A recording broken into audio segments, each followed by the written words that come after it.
Ladies and gentlemen, welcome to Paradigm Shift Productions' reading of AVERSION, a ZINE of therapeutic vignettes by Aaron Aishai.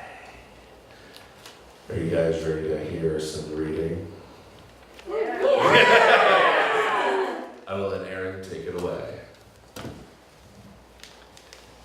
Good evening. Aversion therapy is a noun.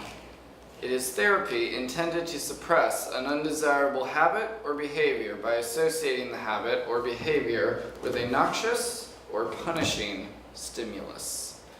That therapy begins here in Aversion, a zine of therapeutic vignettes, Chapter 1, Dummy. The secretary was a woman of few words. Two, in fact.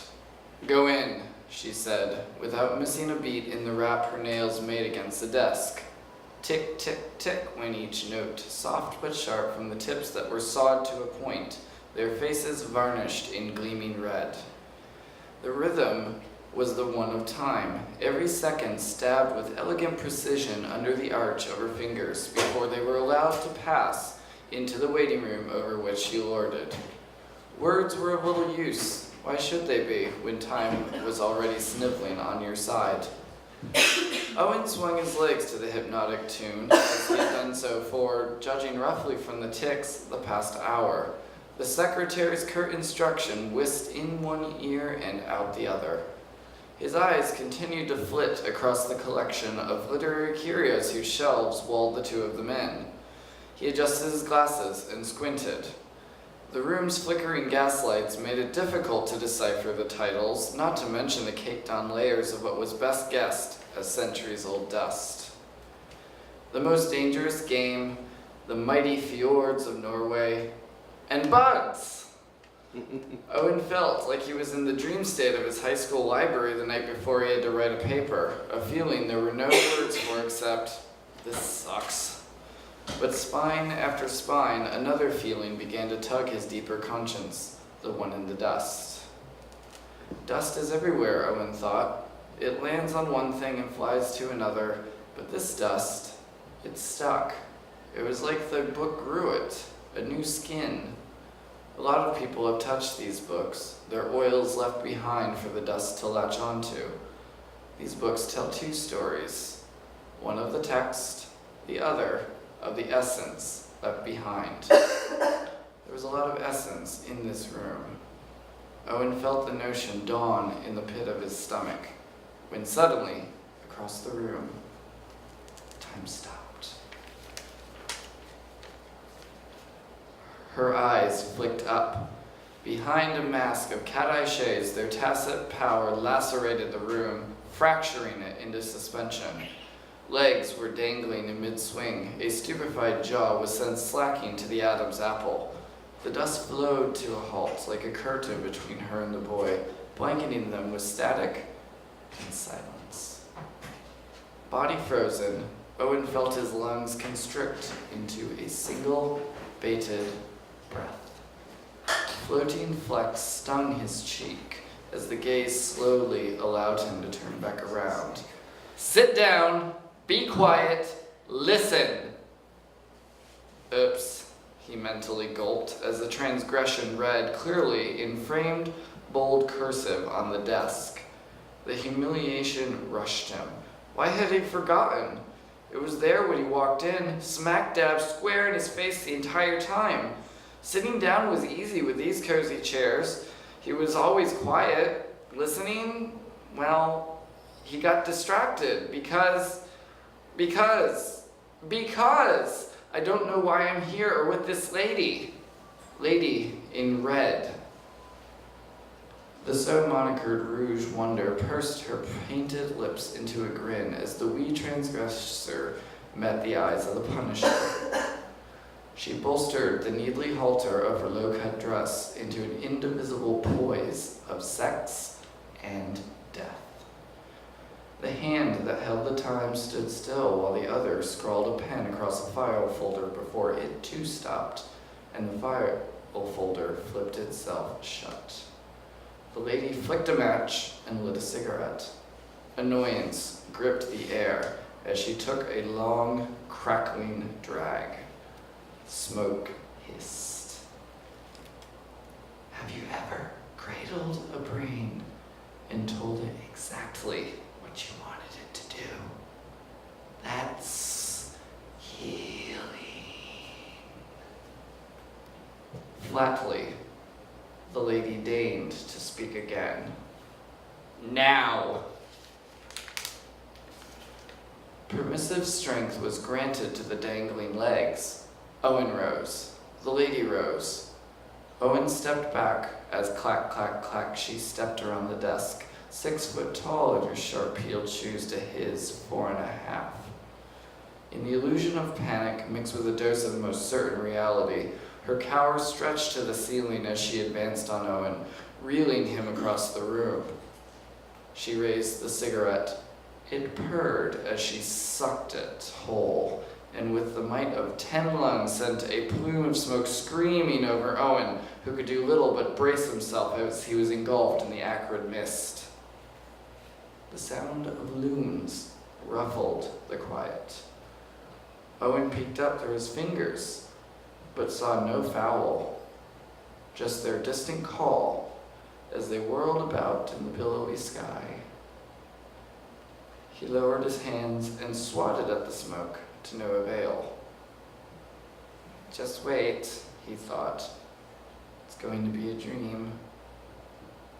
Something bounded past.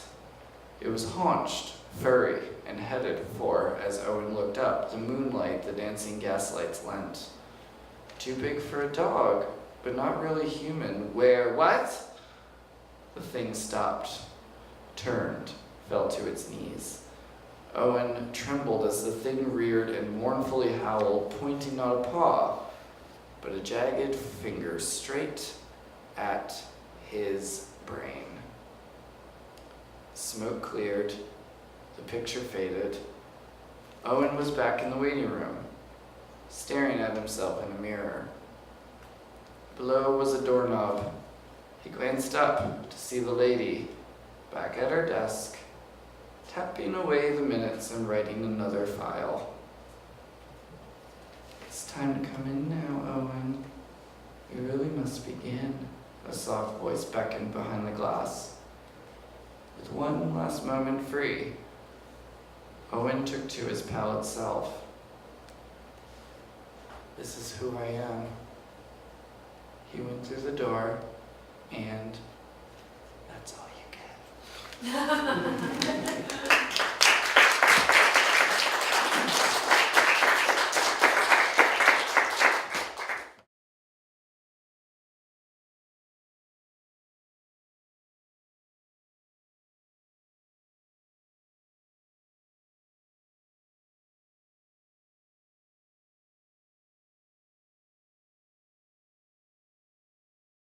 When did you start putting this together, the version?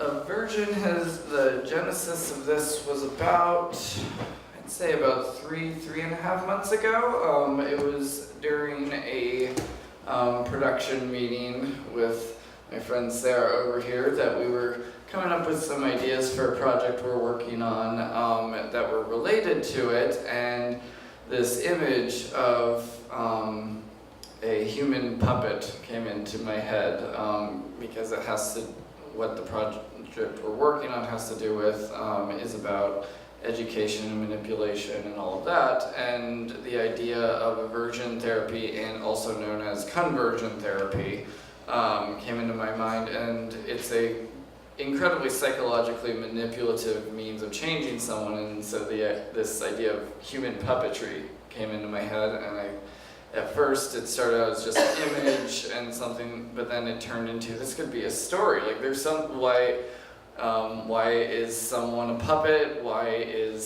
someone's hand up somebody else's ass? That doesn't have to do with fisting. So let's make a horror story about that.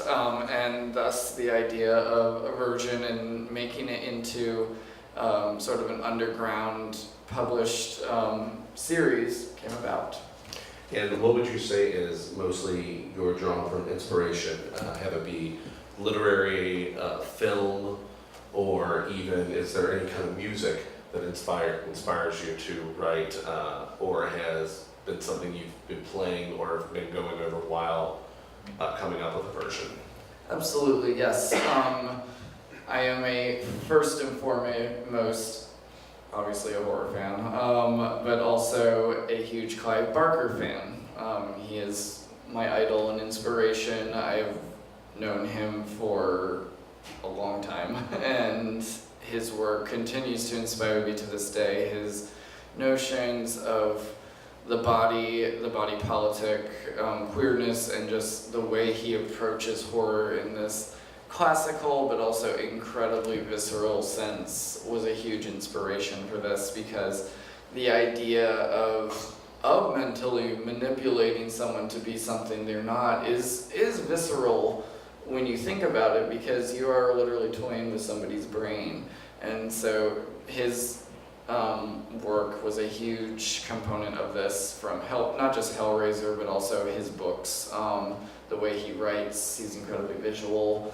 And then looking literary-wise, honestly, just looking at other, because this is a zine, which is a very do-it-yourself way of publishing, and also the way it's created, it can be about more off the beaten path material, but also include more things than you would traditionally see in the publishing world. So looking at other zines that people have done, like how do other people approach this and everything, but also how far do they go?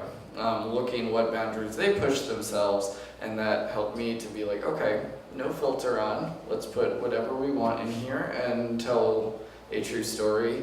Music-wise, a lot of horror scores. John Carpenter's music was a big thing while I was writing this. Prince of Darkness, but also Christopher Young's Hellraiser score, and then a lot of Cher. Which is scary in its own right? Well, when you're writing about this, absolutely, because contextually it doesn't make sense, but I feel my calmest when I am listening to Cher, because she is my goddess, my diva, and every now and again Belinda Carlisle snuck in there, because I'm secretly an 80s pop diva in a 90s kid body, so Heaven is a Place on Earth sometime came onto the rotation. Did it necessarily influence it? No, but it definitely calmed me down. So. Well, and to touch on what you mentioned with producing your own zine, there is obviously an strong underground influence, and I feel like the only reason a big reason to do this is to be unfiltered and unhinged, to say some things that you might not feel comfortable with in a bigger publication. To go with that, one of my favorite things about self-published zines, if you ever get a chance in comic book stores, they usually have a wall where you can just pick them up for free. Definitely do that, support local artists. Quimby's, they sell them, they're in Wicker Park. Inside here also, what you guys didn't see yet, or I don't know who has, some really cool illustrations, if you want to talk about that for a minute. Absolutely, and quickly to bounce back to the inspirations, like the whole underground thing, I am a huge fan of underground cinema as well, and I go to a lot of midnight movies, and that definitely was influential, looking at filmmakers who literally lived and made movies on a dime, and they still live on to. John Waters is a huge influence on me, because he makes some of the most perverted films and works that you will ever see on film, but they're gleeful, they're a lot of fun and unabashed, and whether it works or not, he always put it up there on screen. And so having that mentality of, you can do it for nothing, little to nothing, but then also you can truly unnerve people, whether it be through horror, through comedy, through divine eating dog crap off of the ground, like it doesn't matter. And so that midnight movie mentality has definitely influenced me. Recently seeing Showgirls with friends on the big screen, like just being out there about yourself. In midnight movies, you're going, it's midnight, it's super late at night, you're feeling, as a kid, I know whenever you stayed up and watched a movie, you're feeling like, oh, I'm doing something I'm not supposed to, Precisely. and you're sharing it with whoever else is there. Clearly isn't someone to see the summer blockbuster. They came to see Showgirls at midnight. Precisely, and it's the forbidden pleasures, and Clive is also big on that, like the forbidden desires that we're not allowed, air quotes, to express and everything. So that idea has always stuck with me for a long time. But yes, illustrations. Part of the fun of putting this together was writing it, but then also putting pictures to it, because pictures are an important part, especially to me in a horror realm, because because part of the fun of horror is coming up with what the words conjure in your own mind, and you can get as scary, as gross, or disturbing as you want, but to actually have someone imagine that and take it 5 steps further is very thrilling. And this particular issue was illustrated by Oates Rudding, who also goes by Steve, and he is sitting right back there. He's waving. Hi, Steve. And he's an incredible artist that lent his eye. I don't think he fully knew what he was getting into initially. I know we were looking at the text, and I sent it to him, and the next day, after he agreed to illustrate it, he came up to me and said, "Aaron, I had to hold this against my chest on the train. You do realize what you've written, right?" I'm like, "Yeah, actually I do. I'm glad you did that. Thanks for telling me. Have a nice day. Let's go work." But one, hearing that is very gratifying, because part of my goal is to make you squirm. But then also, that should be your byline. Part of my job is to make you oh yeah, squirm. it's actually on my dating profile, just so we're totally honest and everything. You know, hi, I'm Aaron. Yeah, I'm gay, and I'm here to make you squirm. Like, yeah, that's worthy of a first date, wouldn't you say? Oh yeah. Yeah, I mean, at least coffee, and then they can run. Yeah, sure. But yeah, no, Steve did an incredible job, as you will see on the illustrations, utilizing multiple formats of doing this and everything, and bringing in an eye that isn't necessarily horror-oriented, because Steve is very much, he's definitely into it, but he's a movie lover, and that's why one reason I elected to ask him and everything, because he's big. We were having a conversation about David Lynch, who is an incredible surrealist filmmaker, in case you don't know. He directed Blue Velvet, created Twin Peaks, and all that wonderful stuff. And anyone who has an interest and can talk intelligently with that is someone I want to work with. So, and also, if you go onto his Instagram page, you'll see other drawings of his and everything. Really quirky and fun, and it definitely fit the tone of this. And him going off of your writings for the illustrations, now that you've done chapter 1 and have used his illustrations for that, is that brewing anything in your mind for the next chapters, things that you weren't originally thinking of, and like, oh, now I'm somewhat writing tonally towards maybe an idea of an image that might play against what you're originally thinking, but now you're like, I kind of like where this is going. Yes, there is that, because he definitely saw things I didn't see, and because whenever I write, I have a particular image in my mind already of what things should look like, but especially when it comes to people, like picturing people in my mind, I never get a full body grasp until I see it visualized, because you can textually do it as much as you want, but people, I always have trouble like getting their full body. And when I saw his illustrations, I looked at them like, oh, the Mad Doctor does look like that. It just helps you see things differently. It gets you out of your own head. And yes, it does have ideas for the future, because this is the first of 5 installments of this series. But also part of this fun is that each issue will be illustrated by somebody different. We will be working with other illustrators to bring their own unique vision to the series. So thematically, some of what is in the imagery will pop up in later issues. Then also, like, mostly the text carries on thematically, but then the art will change. And then, so each issue will definitely have a different tone. Like this one has some funny, some very odd, very strange, some really gross, some threatening. The next issue, for a little tease, is called Canine, and it is a warped version of Pavlov's dog experiment, where the main character isn't referred to by his name, he is only referred to as dog, and is subjected to aversion therapy in the form of classical conditioning. Like Pavlov's dog, whenever the bell would ring, he would either salivate, and it was a stimulus for, he thinks food's coming, but they were able to condition the dog to just salivate at the sound of a bell, because he would think, oh, food.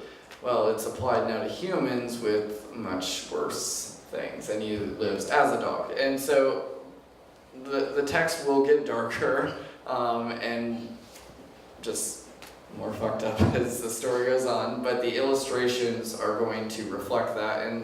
But it also invites other artists in our community to bring their own visions to life, because that's sort of how I approach making art and everything. It's because it's not just me doing this, and it shouldn't be. Everyone has their own unique and special talents that we want to share.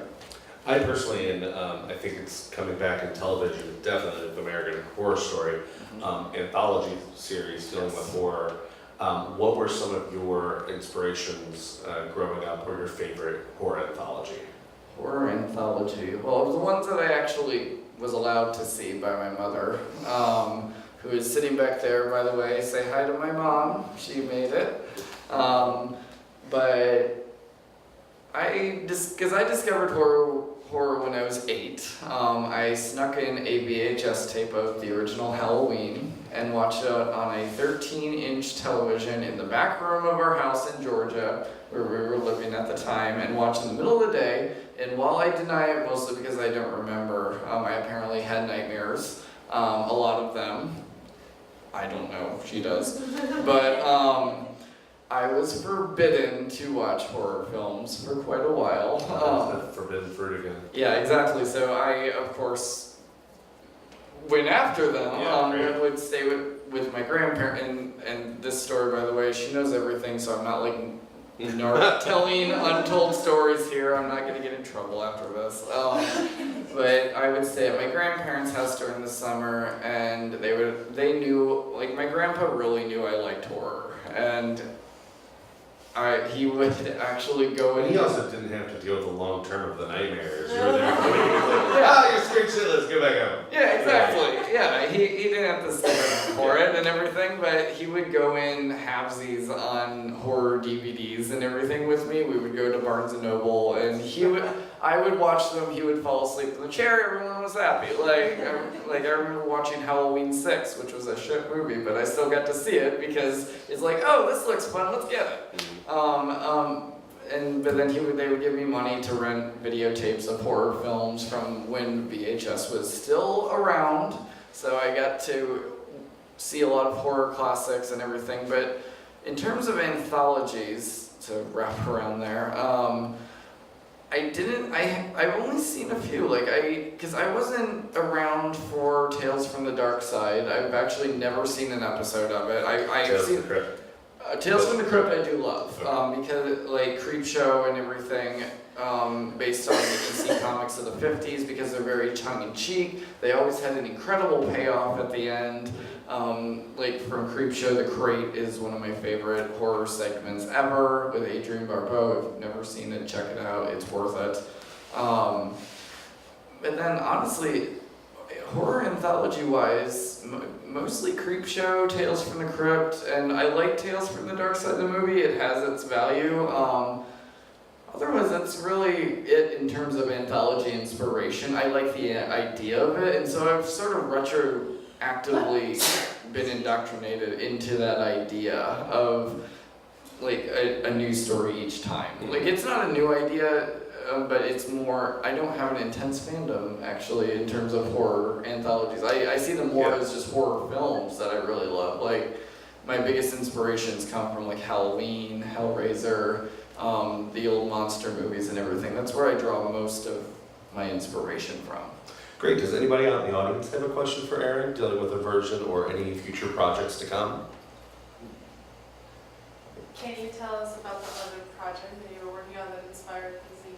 Absolutely, yes. So I am very proud to say that I am working with some very wonderful people who are here tonight, including Miss Anya, who asked the question. And It was a leading question. yes.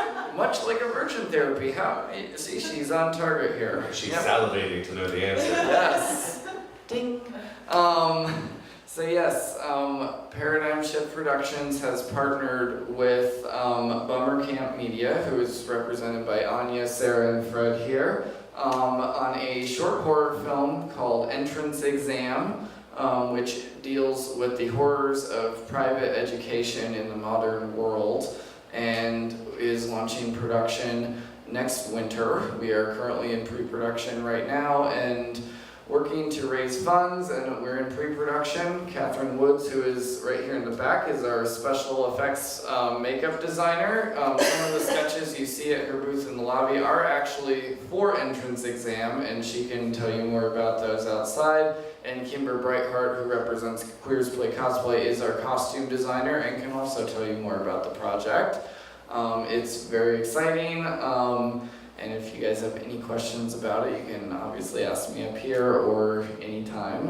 It's going to be a wonderful movie, very, very violent, very dark, and very, very queer, which is what we want. So, yeah, that is the current project. Of course, more issues of Aversion will be coming soon. I don't have a street date because I have the outline. I just have to write the damn thing.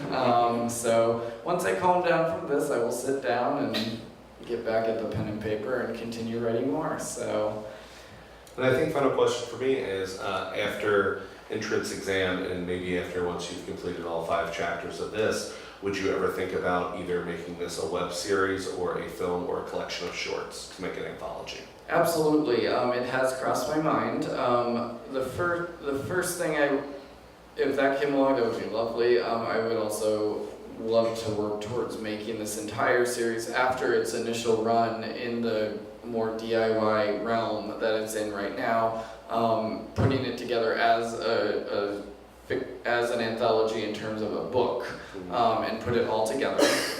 But yes, if I was approached to make this into a film, I would love to. So anyone who has, a few thousand, money, we'll just say it, money. They're going to have ideas too, because with money comes ideas, but yeah. Money. Yeah, but I'm really good at, when money's involved, my ears are really good at listening. So, I will love you, and I will talk to you, if it's a good idea. If it's not, well, I'm a good listener. And I'm also a supervisor in customer service, so I know how to listen and not listen at the same time and still make people happy, so, because that's the day job. With that, I think we're going to open up the table here to start selling the copies. Let's give a round of applause for Aaron and for the reading.